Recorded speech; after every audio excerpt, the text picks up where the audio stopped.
The Psychology of People Who Grew Up in the 1970s. Part 1.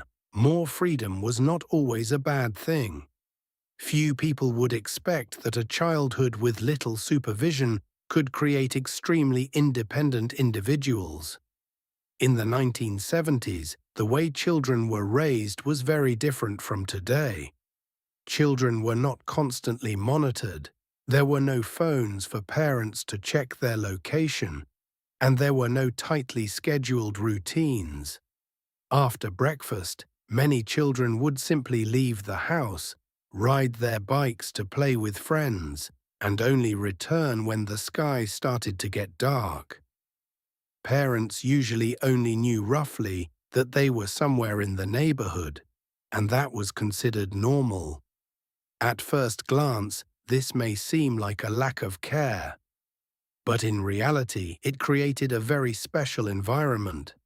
Children had to learn how to handle everything on their own. They decided where to go, what to play, and what to do.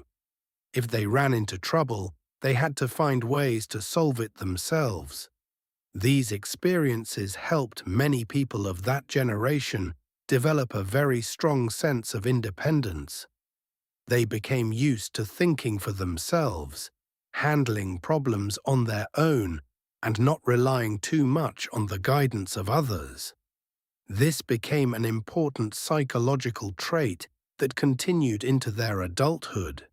Part 2. When family is no longer certain. When families began to change, the way children understood love also changed. Along with that freedom, society in the 1970s also witnessed a major shift. The structure of families began to change dramatically. The divorce rate increased rapidly during this period. Many children, for the first time, had to witness their parents separating, something that had previously been less common. For a child, this was not just a family event. It was an experience that shaped how they understood the world. When parents divorce, children may begin to realize that love is not always permanent. Relationships they once believed would last forever can change. Over time, many people grew up with a quiet belief. Stability in life is not something guaranteed.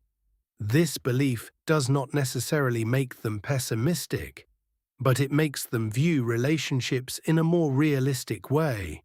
Part 3. Children who had to grow up early. Some children are often praised for being mature for their age, but sometimes that maturity is not a gift. It is the result of circumstances. At times, a child's maturity is not a special talent, nor is it because they develop faster than other children. Often it is simply the way they adapt to the environment around them. In families going through difficult times, whether due to financial pressure, relationship conflicts, or the absence of a mother or father, children often begin to take on roles that normally belong to adults. No one officially asks them to do this, but they gradually realize that they need to be more understanding, so things do not become more stressful. Psychologists call this phenomenon parentification. It means that a child begins to carry part of the emotional responsibility within the family. Instead of simply living their childhood as they should, they become observers of the emotional atmosphere around them. They learn to notice when their parents are tired, when adults are sad, or when tension fills the room.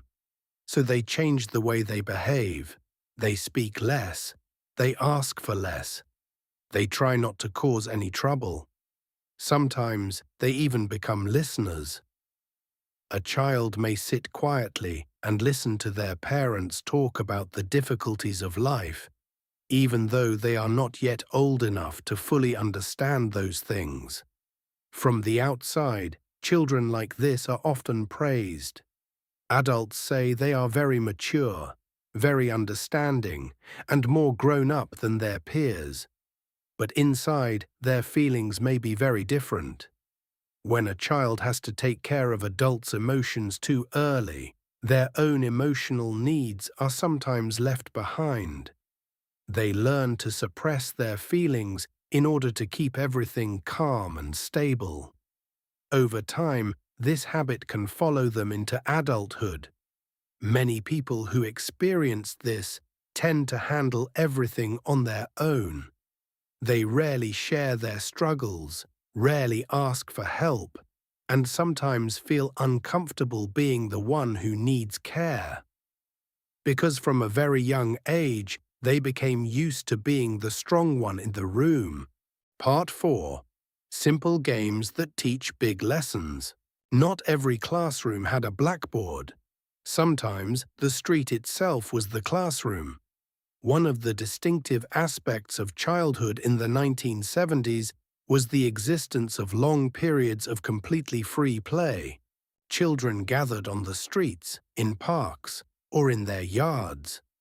They came up with their own games, made their own rules, and settled their own disputes. There were no adults stepping in to referee. If two children argued, they had to find a way to resolve it themselves. If the rules of the game didn't make sense, the group would have to change them. These experiences, which may seem very simple, actually taught children many important skills. They learned how to negotiate, how to cooperate, and how to deal with conflict. More importantly, they learned how to face uncertainty. Not everything had clear instructions, and that made them more flexible in the way they think. Part 5. Deeper relationships. When you understand that things can be lost, you begin to appreciate what remains.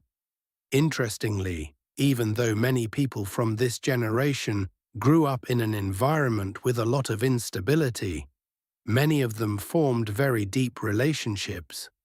Perhaps it was because they had witnessed change and loss from an early age. They understand that not every relationship lasts forever. So when they meet people who truly matter, close friends, a partner, or a life companion, they often value those connections more deeply. These relationships are often not very loud or dramatic, but they tend to be very enduring. Part 6. A generation that can accept reality. Perhaps the greatest lesson of this generation is that life is rarely perfect. The freedom of childhood, family changes, and a complex social environment shaped a distinctive mindset. Many people from this generation learn to adapt well. They don't panic easily when things change, because they've been familiar with uncertainty since childhood. They may not trust everything blindly, but they can still build deep and meaningful relationships. Most importantly, instead of trying to control everything, they learn to accept and live with reality.